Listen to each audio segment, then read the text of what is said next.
For those of you unaware, I suspect that's probably a very small proportion of the people here. I'm John Foster. I'm a reference librarian, adult information services librarian at Mentor Public Library. I have a PhD in history from the University of Washington and a bunch of other degrees of less concern to what we're doing right here.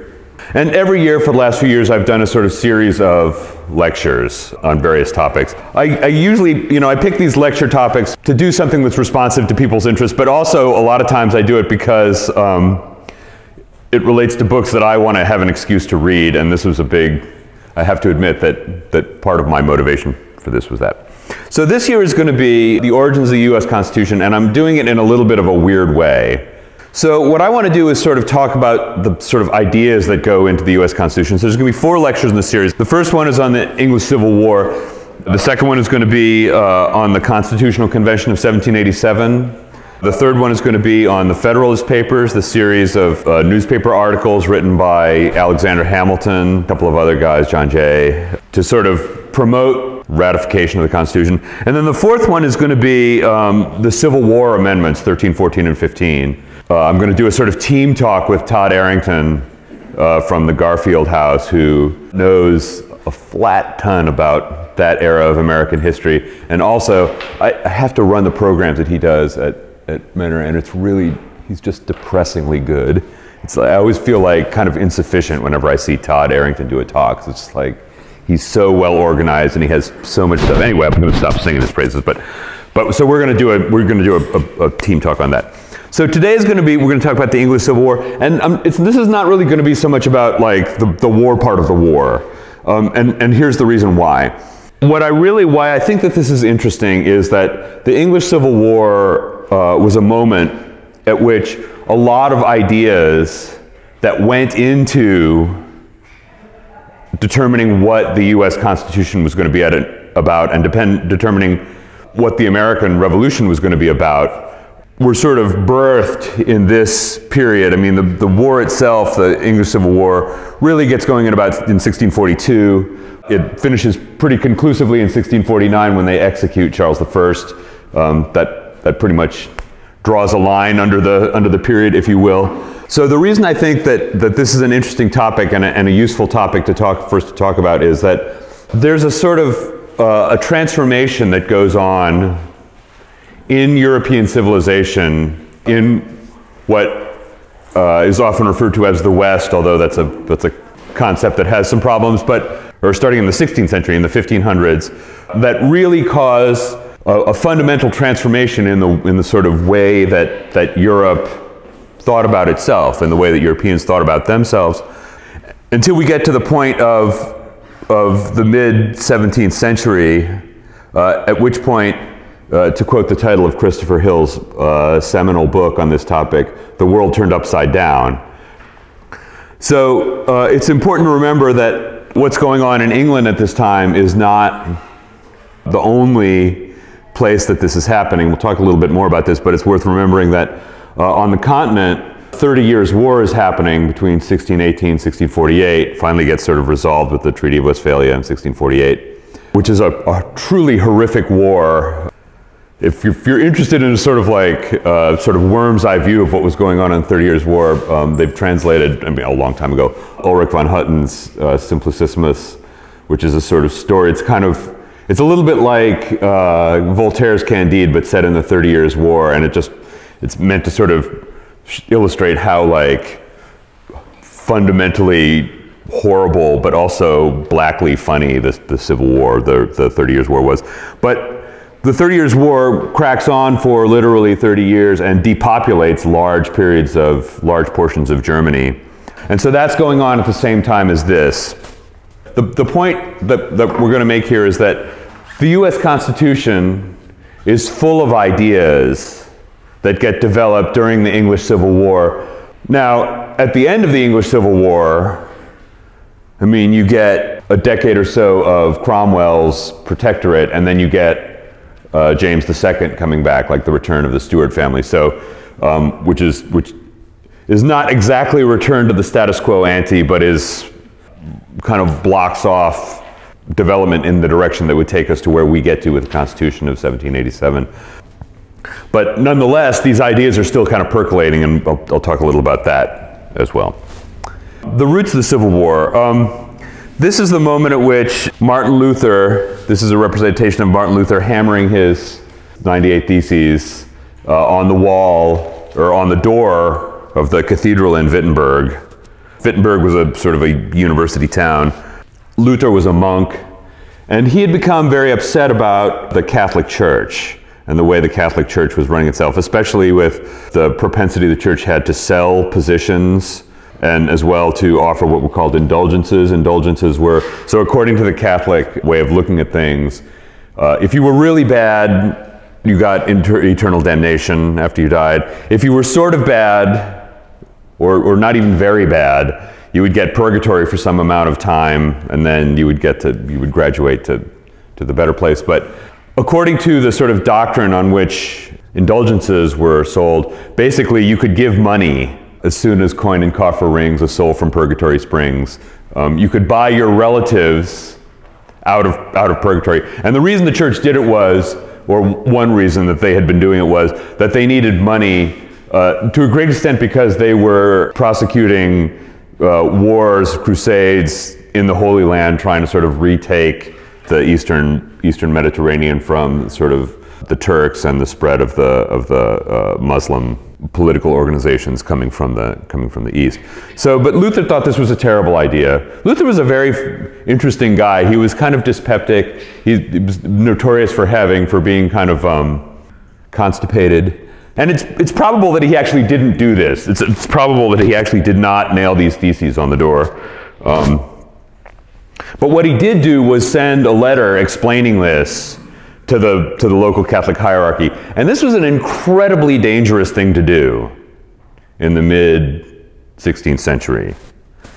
He could look back to the example of the Czech reformer Jan Hus, born in 1369 and barbecued at the insistence of the Catholic Church in 1415 for, here's some representations of Hus in his final moments. For basically, he was from Bohemia, which is now sort of part of the Czech Republic, and he had preached some doctrines sort of questioning central elements of Catholic doctrine.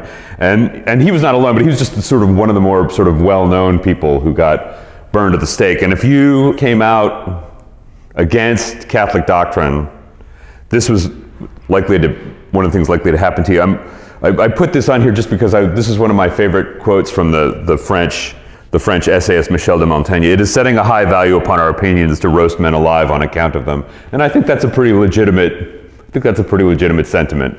So at this time, the Catholic Church is Christianity. Like, Christianity is the Catholic Church.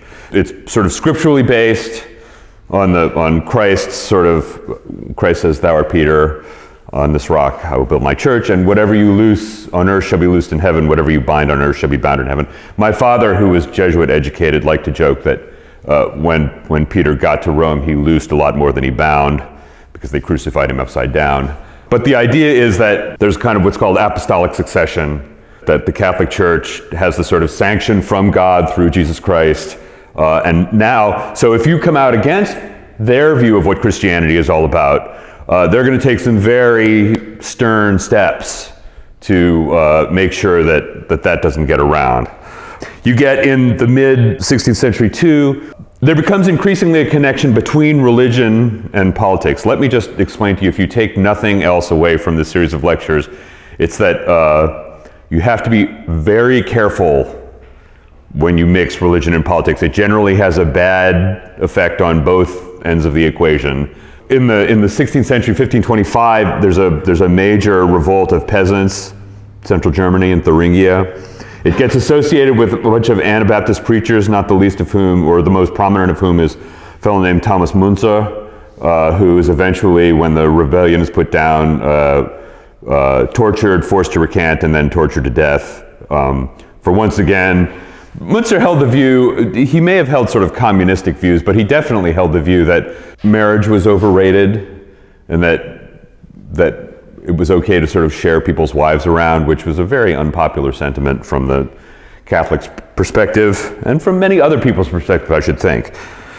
This is a representation done rather later. This is, I think, 19th century of, you can see Martin Luther sort of explaining himself to the papal legate at the Diet of Worms. It's often referred to sort of by English speakers as the Diet of Worms, but it happened in the German town of Worms. A diet is, for those of you who don't know, is a sort of meeting to discuss like religious matters. And he's famously supposed to have said, they asked him sort of to, you know, what his deal was, and he explained, and he's supposed to have said at the end, like, here I stand, God help me, I can do no other. He probably didn't say that, it's not in the transcript. Although, this is a woodcut that was done, I think, in 1592. You can see at the bottom here, it says, hier stehe ich kann nicht anders. Here I stand, I can do no other. So the idea that this is what he had said had gotten around, at least, you know, around the same time, although once again, the scholars now think he didn't say it. But once again, he was in a very dangerous position here, and he ends up going back to the castle of the Elector of Saxony, the Wartburg, and sort of hiding out there for a year. And when he gets out, because really, like, they're wanting to invite him to a barbecue, not to put too fine a point on it. Once he sort of resurfaces, he realizes that what's happened is that this religious cause that he's espoused has gotten hooked up with the desire of the German princes. So the Catholic Church claimed to have both religious and temporal authority, right? So there was the Pope, who was the sort of leading religious authority. Then there was the Holy Roman Emperor, who was the sort of the temporal authority, but who had the sanction from the Catholic Church, right? And so the German princes, the princes in northern Germany, were like, well, we don't want to be under the thumb of the Holy Roman Empire anymore.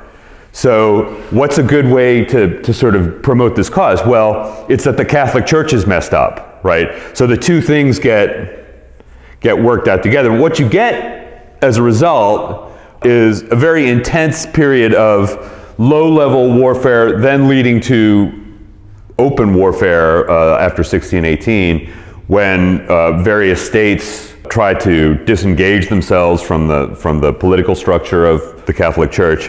And you get then too, I mean, finally you get the Treaty of Westphalia in 1648, which establishes the principle, he who rules decides the religion. So, you know, if it's my kingdom, I get to decide. At the same time, too, there's a development within Protestantism. Let me see if I have a picture of this. Okay, so Henry VIII, we all know the 6 wives of Henry VIII, divorced, beheaded, died, divorced, beheaded, lived.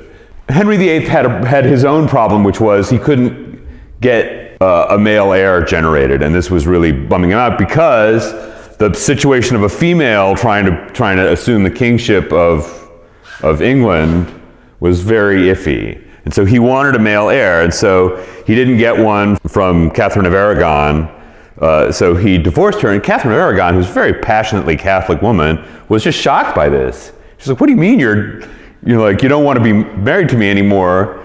So Henry applied to the Catholic Church said no, you know, the sanctity of marriage has to be upheld, so tough, you know. So he goes through, he goes a little wife shopping, and he ends up with 2 daughters and a son who dies relatively young. And then you get, but in this period also, he disengages from the Catholic Church. He creates basically what has come to be called Anglicanism, which is very much like Catholicism, except that the king is in the sort of situation of the Pope. So what you have now is the fundamental interlocking of religion and the state, right? So the king decides. Now he's got some advisors who help him with this, but basically, and he wants to keep a lot of the Catholic stuff, right? Because that's the way people have done things.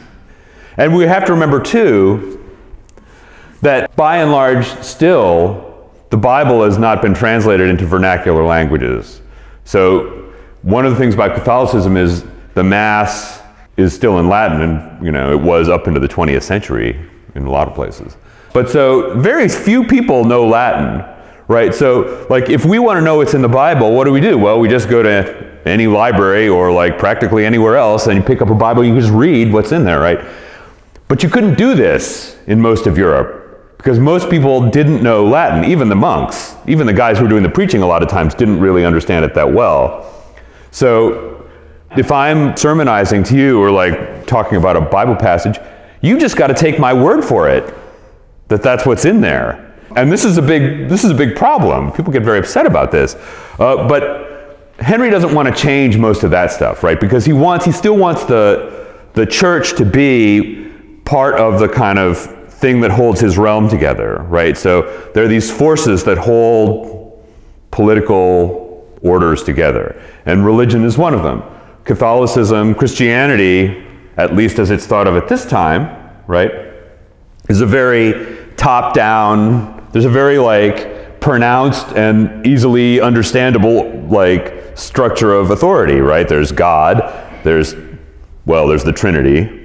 That's a whole other can of worms which we will not get into here. But then there's the king. And why is the king the king? Because God says he's the king. And even Luther says, even if the king is bad, you don't have the right to do anything about it. You just have to put up, because if the king is bad, that's God punishing the state. That's God punishing you for having been bad. So if the king is bad, you've just got to suck it up. There's just nothing, nothing you can do. So Henry, another reason that he wanted to do this was that he wanted money all the time. The main problem for English kings is money. The main problem for every king is money. How are you going to get it? And it's hard to get it from the aristocrats because they have it, and it's much easier for them to resist you taking it. I mean, this is why you get the Magna Carta back in the 14th century, 13th century, because it's the sort of like the powerful aristocrats saying like, okay, so we're going to have some rules about how this is going to go. You can't just come to us and be like, give us some dough. Henry needs money, and one place that he decides to get it is by just seizing a lot of the property of the Catholic Church and selling it. Like, Catholic Church owns large amounts of land. In a lot of places today, even, you will go, like if you go to St. Andrews, this is not in England, it is in Scotland, but if you go to St. Andrews, you will see like the remains of a church that was like pulled down because Henry kicked out the monastic orders and basically said, your stuff is mine now, I'm going to sell it, and I'm going to keep the money. So once again, there's a fundamental connection going on here between religion and the state. Jacobus Arminius, I'll just sort of like point out first, was a monk, a religious thinker, and basically his sort of version of Christianity was that you can do, I think one of the main things is you can do salvation through deeds. Like John Calvin, by contrast, is one of the most important thinkers in the history of Christianity, because he comes out and says, okay, look, God is like eternal. He doesn't exist in time the way we do. We live in the temporal world. God is atemporal. There's no like yesterday, today, tomorrow for God. It's all just one thing. So because that's true, God has to know who's saved and who isn't. Right? He knows at the moment that everything is created who's saved and who isn't. Why? Because God is omniscient. God knows everything. So there isn't anything that God doesn't know. So he must already know who's saved and who isn't. Well, what does that mean for you and me? Well, it means that some of us are elect and others are not. And it means that it doesn't, in a certain sense, you can't have salvation through deeds. You can only have salvation through faith. Well, how do you know if you're elect? That's a really important question, right? And the only way you really know, you can't know for sure. And that's a very like stressful type of idea, right? So the only way that you can know is by manifesting grace. Like if you go around manifesting grace and you're able to keep doing it, chances are you're elect, although you can't be sure. Now, I always looked at this and think to myself, well, if the die is already cast, I might as well just party on, right? But no, that's not the way it works. I had that explained to me very clearly. That's not... Calvinism is this very severe take on Christianity. And it's very much, those of you who may have grown up in the Catholic tradition, there's like sort of festivals, and there's like these communities, and you go to confession. I remember the first time I went to confession, it was a very weird experience for me. I wasn't quite sure. And then, like, I managed to get through the act of contrition, which was like my #1 worry, but then I wasn't sure at the end that I was allowed to leave. So I'm like sitting there, because I sure was not going to leave there until they told me to. Like I wasn't, I figured like if I walked out before the deal was sealed, like it might be off. But for Calvinists, there's none of that stuff. It doesn't matter the church can't absolve you. Only God can do that, and he already did it, or he didn't do it. And there's no way that, At the same time, you get people like Jean Baudin.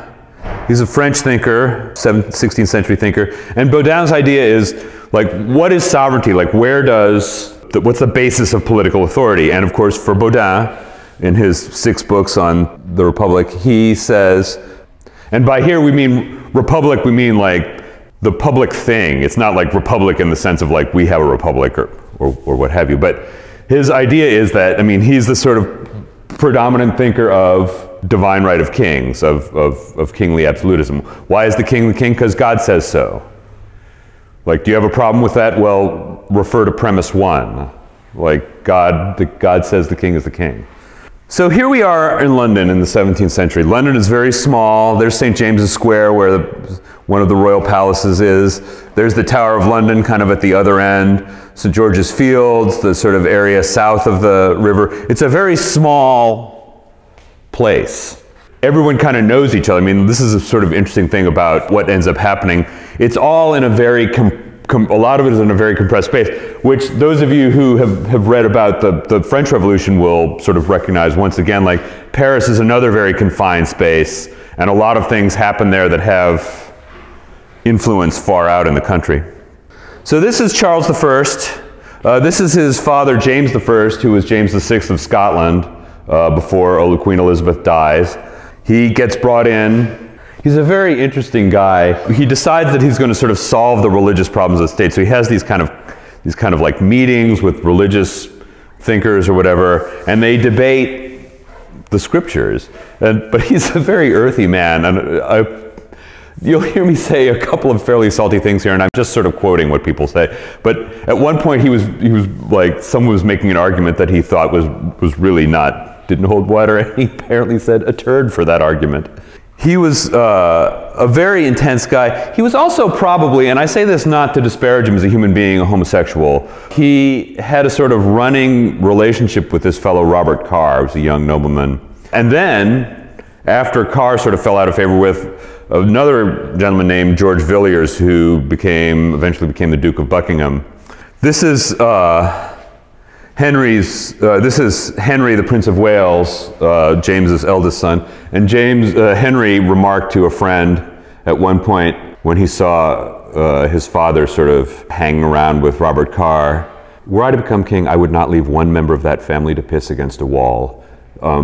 And this is the sort of stakes that we're talking about, because he is literally talking about, and he probably would have done it, like just extirpating the entire family. It was the kind of thing that did happen. He dies possibly from typhus. It's a little hard to know when he's about 17. He was a very serious guy. You can see him in armor. He was very sort of military. And so then his younger brother Charles becomes the kind of heir apparent. And he's a very brittle man. He was not stupid, but he was slightly diffident, but also very alive to the idea that he was king because God said he was, right? By the way, the one other important thing that comes out of James I's time as king is that he says, well, what we need is a new translation of the Bible so we can all read it and understand. There's some partial translations of the Bible into English at this point.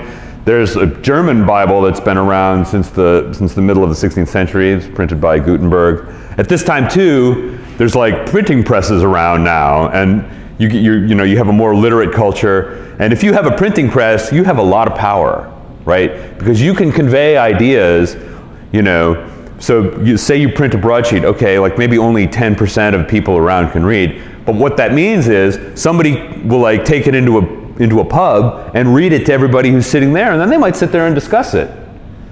And that seems like, in a weird way, kind of a normal thing to us. Like, you read a book about like current events or government or religion or whatever, and then you discuss it with your friends. That's a very post-17th century type of idea.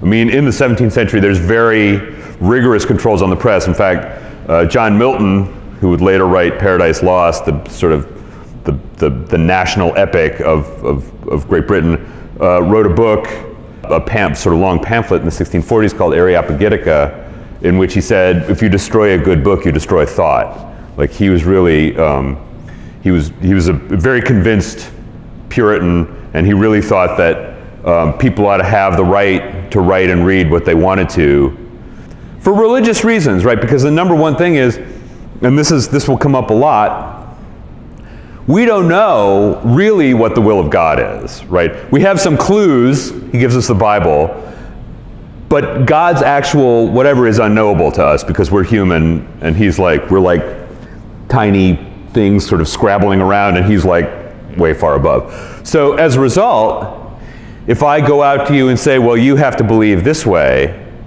like, well, why? Like, why, you know? Like, you can't possibly know necessarily. You can have some clues and we can discuss about what they are, but if you force me, then basically you're claiming to have a kind of knowledge that you can't possibly have. And this is a sort of really defining idea among what become the sort of Puritan sectaries. So Charles, yeah, he's born in 1600. He becomes king in 1625. He also marries Princess Henrietta Maria of France in May of 1625. He's crowned in 1626. And he basically says, you know, I want to defend the Protestant religion. So Protestantism, the term comes from a document that came out in Germany in the 16th century called the Protestation of Speyer. A protestation that, like a sort of a protest concocted against, or sort of constructed against, Catholic power. So this is, Protestantism becomes what it's called. So now you have like Catholicism, Protestantism. I had a student at the University of Washington one time who we were talking about the history of this, and she said, well, you know, I'm not Catholic, I'm Christian. To which I had to say, Catholics are Christians too, they're just a different kind of Christian. Like, Christian means you think Jesus Christ is Lord and Savior. Like, Catholics think that, they just think about it a different way than Protestants do. And there's an incredibly wide variation among Protestants, as we'll get into in a little bit. Charles basically says, I'm going to maintain Protestantism, we're not going to go back to Catholicism. He's a very conservative Protestant. He wants to have the sort of Anglican organization of religion. He wants to have religious practice have a sort of compulsory form, so everybody has to do it the same. And this is another one of those knitting together politics and religion ideas, right? So if everybody worships the same way, that's part of keeping the state as a firm organization. He's wanting to fight wars on the continent against the Catholic kings. That's a little weird in the case of France because his wife is a French princess. And a lot of people go around thinking, well, he must secretly be a Catholic, which is probably not true, but he was like, he didn't feel all that bad about Catholicism, pretty clearly. But he wants to fight these wars. He wants to sort of show, right, that he's a sort of defender of the faith, defender of the Protestant version of Christianity. And he wants to fight wars. He also wants to fight wars against the Dutch because the British and the English and the Dutch are competing in terms of seaborne trade. But he also wants to fight wars in Ireland. Ireland is still a predominantly Catholic country. I mean, still is today a predominantly Catholic country. And periodically the Irish will become upset. So he needs money. And what he does is, what he says is, well, I want this sort of money that's been traditionally given to the king, the tonnage and poundage. And the Parliament says, okay, so England has a Parliament. Parliament is elected by an incredibly tiny fraction of people. There's two parts of it. There's the House of Commons and the House of Lords. The House of Commons very often, the House of Lords is people who are aristocrats. A lot of times the House of Commons would be their younger sons. But it was also people who had achieved a certain level of trade, yeoman farmers, like the sort of larger scale farmers. Parliament is very upset about a lot of the sort of things that have been done, and they don't want to give up a lot of money to the king, who they think of as they're a little hinky about anyway. So a long series of conflicts arises between them, in which the king sort of increasingly demands money, and Parliament says, well, first you've got to listen to our complaints, which the king says, like, I'm king, and one of the great things about being king is that, like, I have the authority vested in me because God, right? Like that's why. There's no further why than that. So I'm willing to sort of stick with the laws of the land as they have been established, and the English Constitution. By the way, for those of you who may not know this, the English do not have a written constitution. There's something that's often referred to as the English Constitution, and what it is a collection of historical documents, one of which is the Magna Carta, but there's a number of them that are sort of, so the substance of the English Constitution is always kind of under debate. It's not like the US Constitution where we know what it is, there's like discrete processes for changing it if you're going to change it.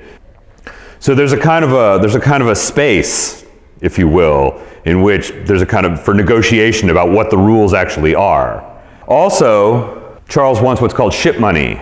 Ship money is the money that had been paid in sort of earlier eras to renovate the Navy, and as a sort of alternative to giving up men for the Navy, basically. A lot of the people in Parliament, especially ones from like inland counties, like, well, why should I pay ship money? You know, I'm in the middle of the sea is like 100 miles away from me, like why? So there starts to be once again this like extensive debate between the king and Parliament about, mostly about money, also sort of about religion, and the two things are once again intertwined. The king has the right to prorogue Parliament. He can come into Parliament and just say, that's it. Like, and he does in 1629, and they don't elect another Parliament for another, I think, 11 years after that. And he just says, well, I'm going to rule by decree. We're going to have like, people are going to give me a loan, like wealthy people. Now, if I come to you and I say like, give me X amount of money or I take it all and I throw you into prison, right? It's odd to call that a loan, but that was essentially the terms of what he was saying. He was like each sort of whatever, each municipality or each region is going to give me this amount of money and I'll pay it back eventually, but you're going to give it to me or you're going to cool your heels in the tower. You're going to be called in front of what was called the Court of the Star Chamber, which was a court where you basically had no rights and they could just sort of throw you in jail or do whatever. Or, as in the case of, there was a Protestant sectary named William Prynne.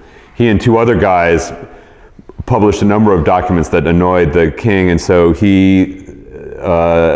it was determined that they would be put in the stocks and they would have their ears cut off publicly, which happened.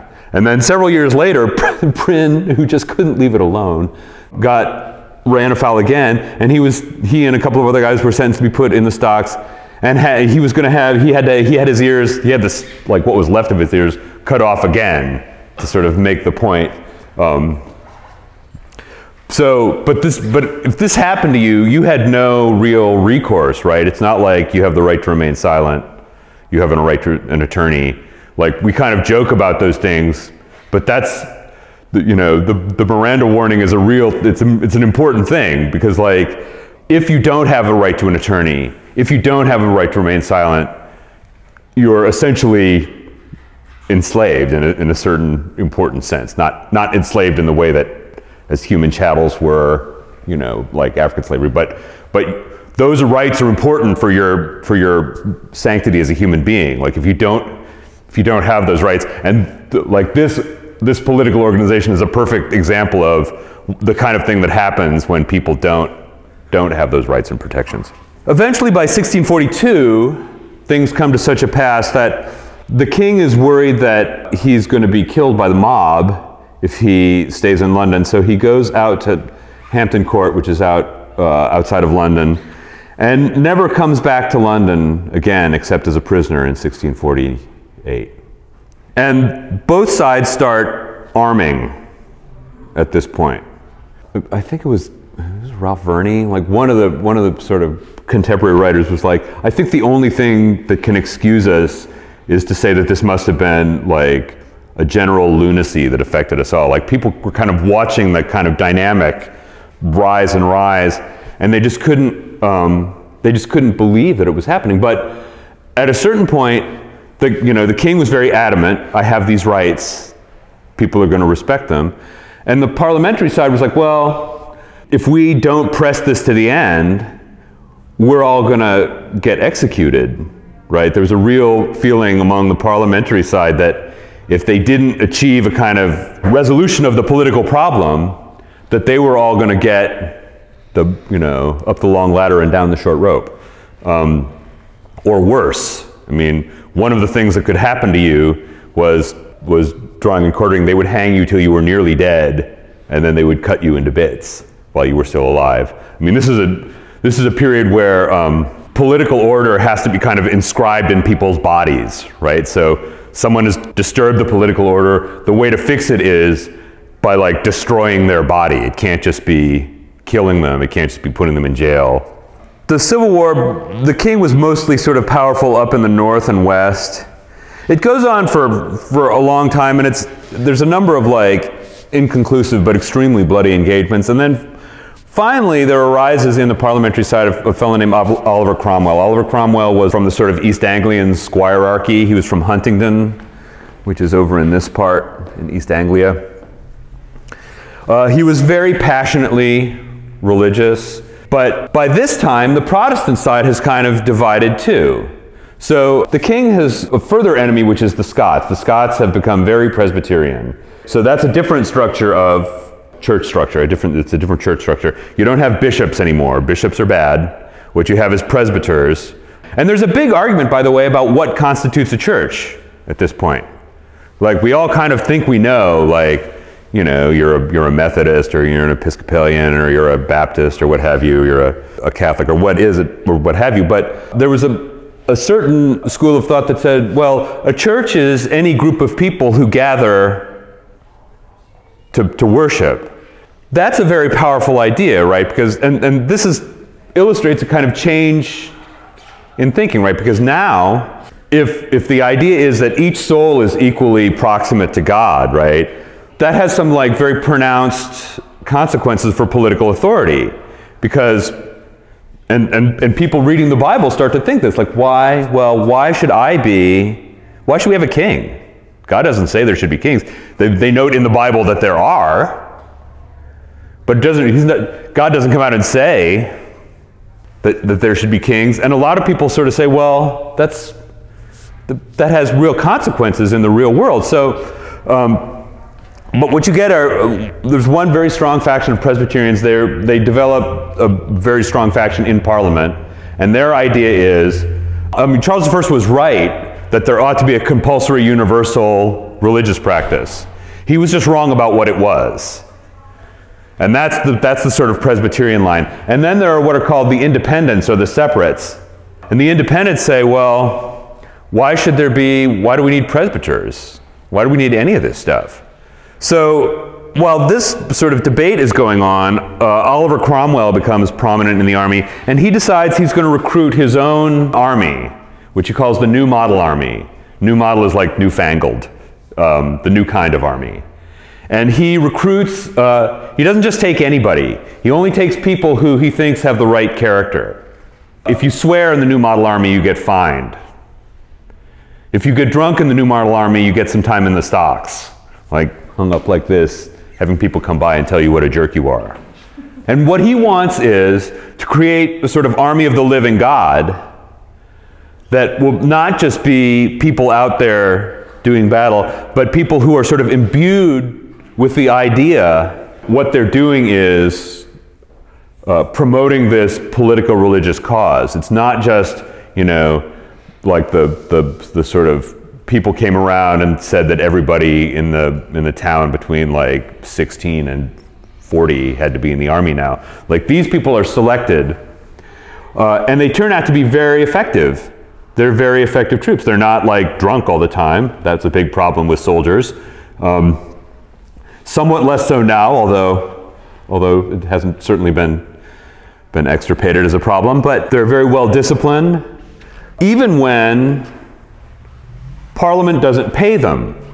And this is a big problem. They get sort of, their money gets into arrears, partly because Parliament doesn't have great sources of money, but partly just because that's how, I mean, sometimes, if you've heard me give these talks, one of my favorite sayings is that, you know, war is obscene, but it's really obscenely expensive. Keeping men in the field costs a lot of money. But what also happens is the new model army becomes a force. And the parliamentarians start thinking,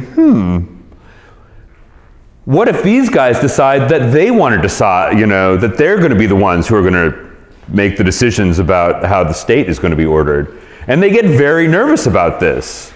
There were a lot of sort of political religious groups that arise at this time, like the Muggletonians. Muggletonians didn't think, as I understand Muggletonianism, it was centered around a guy named Muggleton and his cousin, that you couldn't possibly sin because everything you did, like everything was a creation of God, so anything you did was like an expression of God's creation, so you couldn't possibly sin, which is a real liberal way of organizing your life.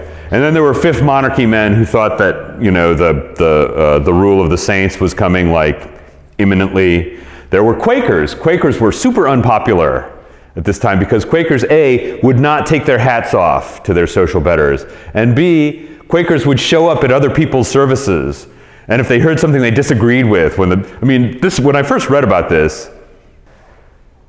growing up, going to Catholic Mass, if you had suggested to me that I might stand up and offer some real-time criticism of what the priest was saying, I would have told you that that was about as likely as me growing wings and flying off to the moon. I mean, there's no way I would possibly do that. But this was the annoying thing about the Quakers. If they were in the church service and they disagreed with something that the pastor was saying, they would just stand up and be like, nope, you know, you've got that wrong. This is what's right. And people would, you know, this is annoying as heck to people. You really, some Quakers also thought that like there was kind of crossover with the atomists. So like some Quakers would be like, well, you know, God made you like this. We should just go around without clothes. That was another, like, not terribly popular attitude. And frankly, I'm in sympathy with the let's wear clothes side of the argument, to be brutally honest. But all of these people have a kind of political agenda along with their religious agenda. And there grows up this group who were sort of dubbed by other people the Levelers. The Levelers were several hundred people in London. They had access to a couple of printing presses, and they produced a large number of pamphlets in which they argued for religious toleration. They were called Levelers by the royalist side because they seemed to be arguing that all political authority ought to be at one level. I really find the Levelers extremely fascinating. This is from a text by William Walwyn, who's a very famous Leveler, and he was writing about a time that the Presbyterians in Parliament were trying to establish compulsory religious practice, right? And Walwyn says, this is from a pamphlet called Toleration Justified and Persecution Condemned, published in January of 1646.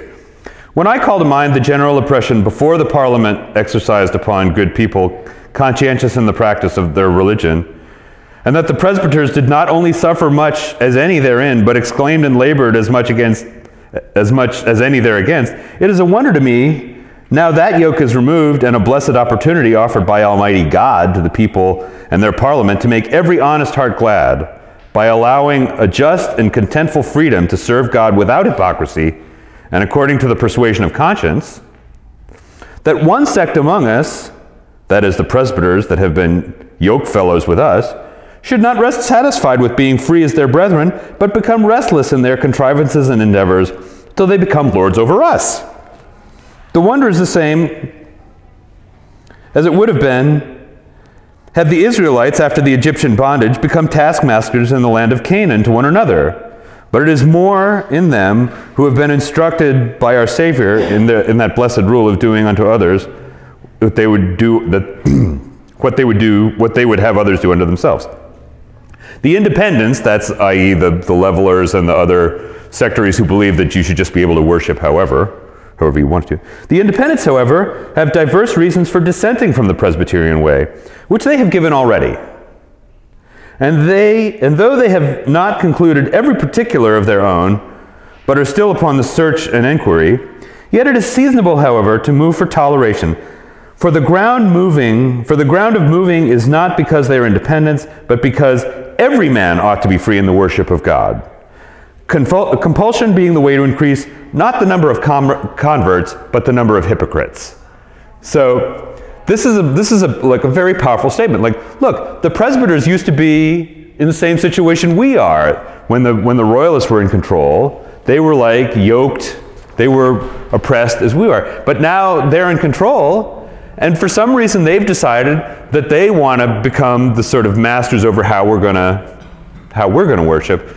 And I think that last line is that, you know, compulsion being the way to increase not the number of converts but of hypocrites. I think that's just, that fundamentally sums up the sort of leveler idea, which is that you can only worship God in the way that conforms with your conscience because you have a direct, you don't need any intermediating, you don't need like an intermediating church structure to sort out your relationship to God. You and God, you have immediate contact with God as an individual soul, right? So if you come around, if someone comes around and says, well, you have to worship this way or that way, and they force you to do it, and you then are like undertaking a religious practice that you don't believe, that doesn't mean you're going to convert to that practice. That means that you're just a hypocrite. And so, which is a sin, right? So like, what you're doing is compelling people to sin. And that, you know, that's a really powerful argument, and that's something that really gets worked into, this is why the state shall make no law establishing religion. It goes right back to that idea. Because if you establish a religion, then you force people, by compulsion of the state, to undertake a form of religious practice that they don't think is right, that doesn't conform with their own conscience. The Civil War was a period of very intense, it was very destructive. When you have armies roaming around the land, my grandfather described this to me one time when he fought in the U.S. Army during the Second World War, and when they were in Germany, you know, my grandfather was a commander of a tank battalion, so you have 32 tanks that you're rolling around with, and you really can, there's a lot of power, right, in that. Like, if anyone says boo to you, like, you can just, like, let them know that you really disagree with that by blowing them into very small pieces. And that's the danger of armies. Any of you who've ever read the book Stone Soup to your children, maybe, it's the story of like the soldiers come to town and the people are like, yeah, we don't have any food. And the soldiers then con them into giving them their food. And it's because everyone is terrified of wandering soldiers. Why? Because you've got these like armed guys rolling around, and if like, you know, a bunch of them show up. This is a picture of the parliamentary side have come to a noble house, an aristocratic house, and they're asking the son, like, when was the last time you saw your father? Here you can see like a parliamentary soldier. You can tell he's a parliamentary soldier, A, because of his sash, that's a rank, or it's an insignia, but B, because he's got short hair. Royalist soldiers tend to be called cavaliers. Parliamentary soldiers tend to be called, or parliamentary supporters tend to be called roundheads, because poor people tend to have short hair. Although most of the parliamentary leadership are, in fact, aristocrats too, and they have long hair just like everyone else. But so you can see like the rest of the family, the daughters sort of weeping. Here are the sort of godly men trying to you know get the 8-year-old to drop a dime on his father. And that was the level of sort of depredations that went on was quite intense. So this is the levelers, by the way. This is, that's William Walwyn. That I believe is Richard Overton. That's John Loban, freeborn John Loban. He was one of those people, he was very loved by the crowd. But he was one of these people who just could not shut up. He published tons and tons of tracts. He got arrested by every regime in England, starting with the Royalists for publishing and importing like inappropriate books from Holland. And this is at one of his trials at which he's like reading from Coke's seminal legal text, The Statutes of England, and which he did for hours. And I think finally at the end of this process, this is before Parliament, you know, they're like, you know, John, like, this is kind of a sentencing. This is not really like, we're just doing this because we're going to sentence you to something. There's no like, there's no point in you really offering this defense. And John Loban's like, yeah, but I got a few more things that I'll just tell you about how things should go. But you got to like Freeborn John, because he just, he's very adamant. Normal people have rights, I think is the best way to put it. 1647, things kind of come to a head between Parliament and the New Model Army. There's a lot of religious radicalism in the New Model Army. Not surprisingly, if you're picking everybody in it because they think they're going to be in the army of the living God. They're also kind of upset because they're owed a lot of back pay. So they start moving toward London. And they end up at a place called Putney. Putney at that time is about 5 or 6 miles west of London. Now it's just in the western London sprawl. The levelers in the army appoint a number of sort of representatives who are referred to as agitators. And they publish a document called The Case of the Army Truly Stated, in which they make 2 points. A, pay us, and B, we've been fighting for these ideals of like sort of liberating people, and we want to make sure that the Parliament is now not going to throw those away. Because the Presbyterians are now, like by this point, the king has been brought to bay. It's not clear that the Presbyterians in Parliament are going to stick to the deal, like that they might negotiate with the king. So the leaders of the New Model Army, Oliver Cromwell and Henry Ireton, who's his son-in-law. And then they say, well, okay, we can have a discussion about it. And then, so they come to Putney at the Church of St. Mary in Putney. So then they publish another document called An Agreement of the People. And it's really fascinating document. Let me see if I have the exact, this is. Now, at this point, too, Ireton has sent to the king a document called the Heads of Proposals, in which he basically says, look, you can still be king, right? But we're going to control the money, and we're not going to have the bishop structure. But basically, a lot of it is going to be the way it was. And the king just says no. The king just won't do it. But an agreement of the people calls for the following. The people of England, being at this day, very unequally distributed by counties, cities, and boroughs for the election of their deputies in Parliament, ought to be more indifferently proportioned according to the number of inhabitants. The circumstances thereof, for number, place, and manner, are to be set down for the end of the present Parliament, i.e., we need to have like equal voting districts. 2. To prevent the many inconveniences apparently arising from the long continuance of the same person's authority, like Parliament has to be dissolved. Okay, so this is still in the period of the Long Parliament. They've been served. This is 1647, and the Long Parliament has been serving for 7 years. The people do, of course, choose themselves a Parliament once every 2 years, etc. The matters of religion and the ways of God's worship are not at all entrusted to us by any human power. Right, so there's no human power that can correctly assert the proper way of God's worship. Because therein we cannot remit or exceed a tittle of what our consciences dictate to be the mind of God. Right? Like each individual understands the mind of God in their own way, so they have to be allowed to worship God. Now, is that going to be like human sacrifice? No. Like they do understand that there's limits. I mean, they do, and that it's circumscribed by what's in the Bible. But within that, like, you're allowed to read the Bible and decide what you think it means. Because therein we cannot remit or exceed a tittle of what our consciences dictate to be the mind of God without willful sin. Nevertheless, the public way of instructing the nation is referred to their discretion, right? So the public has to decide how they're going to worship. So these are some very radical proposals. So they get together at Putney Church. There's about 200 people in this meeting. And first of all, Cromwell gets out and says, well, look, okay, so these are some interesting things. They're pretty radical.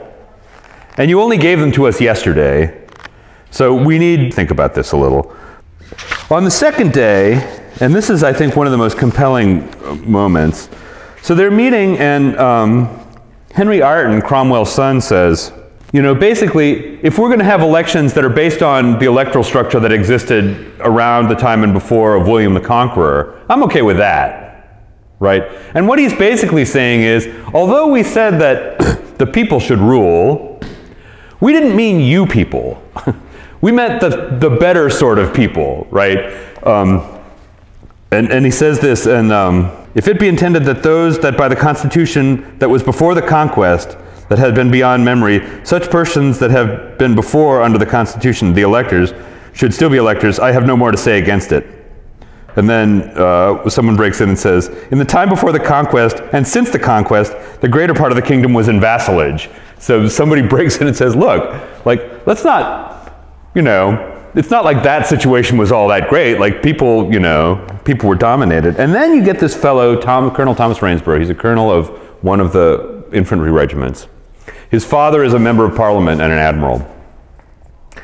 And he speaks up and says, you know, I think everybody should have access to this. And he says, and this I think is one of the most compelling statements in the history of English public life. I desire that those that had been engaged in it might be included. Everybody should get a pop. For really, I think that the poorest he that is in England hath the life to live as the greatest he. And therefore, truly, sir, I think it's clear that every man that is to live under a government ought first by his own consent to put himself under that government.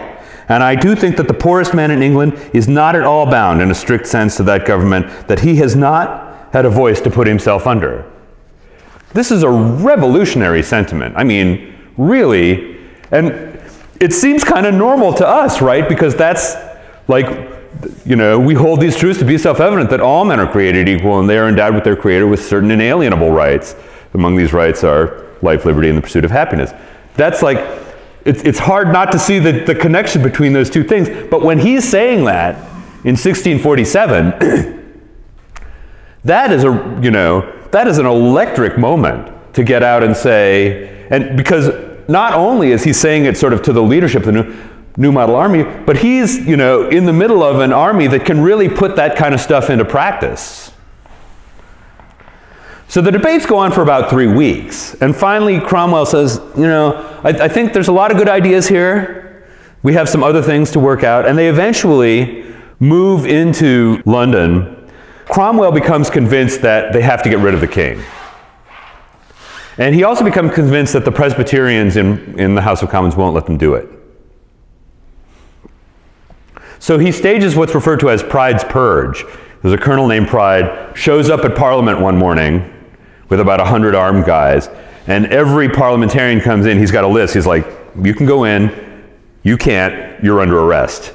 They arrest 40 members of Parliament, and they finally, I think the Parliament that then served after that, which was referred to as the Rump Parliament, consisted of, I think, only between 80 and 120 people. And this was Cromwell saying, look, you parliamentarian people, you Presbyterians, you fooled around long enough. I need to take charge. Why am I going to take charge? Because of the armed guys I have. And so by doing this, he creates the situation such that this is Pride's Purge. You can see Pride there with his list, and the parliamentarians trying to get in, like the armed guys standing around being like, no, no. This clears the way for the execution of the king. The king is beheaded in front of the banquet house on the 30th of January, 1649. And Cromwell then becomes, there's a kind of an intermediary period, and then Cromwell becomes what's called Lord Protector. They actually ask him to become king, and he says no. He keeps trying to sort of put together parliaments. Finally, he discharges the Rump Parliament with the following speech, and this is another absolutely brilliant moment in English political discourse. Like, Cromwell came into the parliamentary chamber and said, "It is high time for me to put an end to your sitting in this place, which you have dishonored by your contempt of all virtue and defiled by your practice of every vice. You are a factious crew and enemies to all good government. You are a pack of mercenary wretches and would, like Esau, sell your country for a mess of pottage, i.e. for a bowl of soup. And like Judas, betray your God for a few pieces of money. Is there a single virtue now remaining amongst you? Is there one vice you do not possess? Ye have no more religion than my horse. Gold is your God. Which of you has not bartered your conscience for bribes? Is there a man amongst you that has the least care for the good of the commonwealth? Ye sordid prostitutes, have you not defiled this sacred place and turned the Lord's temple into a den of thieves by your immoral principle and your wicked practices? You are grown intolerably odious to the whole nation. You were deputed here by the people to get grievances redressed, and are yourselves become the greatest grievance. Your country therefore calls upon me to cleanse this Aegean stable. The Aegean stables, those who may remember, were one of the labors of Hercules was to clean out a horse stable that was so befouled that he had to like shift a river to wash it out. By putting a final period to your iniquitous proceedings in this house, and which by God's help and the strength that He has given me, I am come now to do. I command ye therefore upon peril of your lives to depart immediately out of this place. Go, get you out, make haste. Ye venal slaves, be gone. So take away the shining bauble there, which is the mace of office, and lock up the doors. In the name of God, go. Cromwell guy had some problems, but he was a really he was not wrong. These people had been hanging around for too long, but he kept trying to sort of form parliaments, and he could never quite do it because the basis of sovereignty in the country had become disturbed by getting rid of the king. But now it was unclear exactly what the rules were, and it took them a long time. Cromwell eventually dies, and his son becomes Lord Protector. His son really doesn't want the job. And eventually, James II is brought back from exile in continental Europe to be king. Then people decide, he's king for a while, people kind of like it. James II was the Restoration was like a sort of happy time. But people essentially tired of him, partly because they thought he was a crypto-Catholic, which he was, and they were afraid that the Stuart family was going to bring back Catholicism. So eventually, they get rid of him, or they get rid of his son, they chase out his son, and they bring in William of Orange, whose wife, Mary, is one of Charles I's daughters. William of Orange has a sort of, he's a very sort of severe Protestant man. And he kind of sets the kind of final stamp on English Protestantism. So there's a few things that come out of this. I'm just going to talk about this really quickly because we're at the end of our time. There's a number of important thinkers who sort of go along with the kind of parliamentary democratic idea. One is Robert Filmer, who wrote a book called Patriarcha, 1680. In a well-ordered state, the sovereign power must remain in one only, without communicating any part thereof to the state, for in that case it should be a popular government and no monarchy. Wise politicians, philosophers, divines, and historiographers have highly commended a monarchy above all other commonwealths. So he thought that Patriarcha is really meant to be literal, like God was the father of Adam, and the power of God is like a father's power. And so the king is the father of the country, and back in those days, father had power of life or death over the family. So that's how things should be organized. Then Thomas Hobbes. I'm just going to read this to you. Hobbes' idea, the Leviathan, one of the most dangerous books ever written. If you believe what he says about how human beings are at the beginning, it's so logically tightly argued that you get sucked into some really dangerous ideas. His idea is that homo homini lupus, man is a wolf to man. And that we are constantly in a war of all against all. And there's no way that you can protect yourself. So say you're a big tough guy and I want your money. Well, you may be a big tough guy, but maybe I get 5 or 6 of my friends and you're not that tough, And that can happen at any sort of point. So what Hobbes says is, we're all existing in this state that amounts to a war. And even when we're not at war. Whatsoever therefore is consequent to a time of war, where every man is enemy to every man, the same is consequent to the time wherein men live without other security than what their own strength and their own invention shall furnish them withal. In such a condition, there is no place for industry, because the fruit thereof is uncertain, and consequently no culture of the earth, no farming, no navigation nor use of the commodities that may be imported by sea, no commodious building, no instruments of moving and removing such things as require much force, no knowledge of the face of the earth, no account of time, no arts, no letters, no society, and which is worst of all, continual fear and danger of violent death, and the life of man solitary, poor, nasty, brutish, and short. And so what he says is, we have to all make an agreement to concede our sovereignty to a king. or to some person. King would be one obvious way, and the reason is because otherwise you're going to get people going around killing each other and taking each other's stuff. And that's the thing, you know, this comes, he once said that Thomas Hobbes and Fear were born twins. Like, you know, he was very affected by the disorder that happened in the Civil War with bands of armed guys going around just taking people's stuff. So what he says is, the only way you can keep essentially a state of war from breaking out is by having one sovereign at the top who has all political power. I urge you to read this book. It's terrifyingly fascinating. And it's an idea that's still very powerful in American political thought now. This is John Locke. The end of laws is not to abolish or restrain, but to preserve and enlarge freedom. For in all the states of created beings capable of law, where there is no law, there is no freedom. So this is a kind of middle point, right? As my mother was fond of saying when I was a child, rules make fun more fun. Laws make, you can't have freedom without laws. And then this is the last thing I want to show you.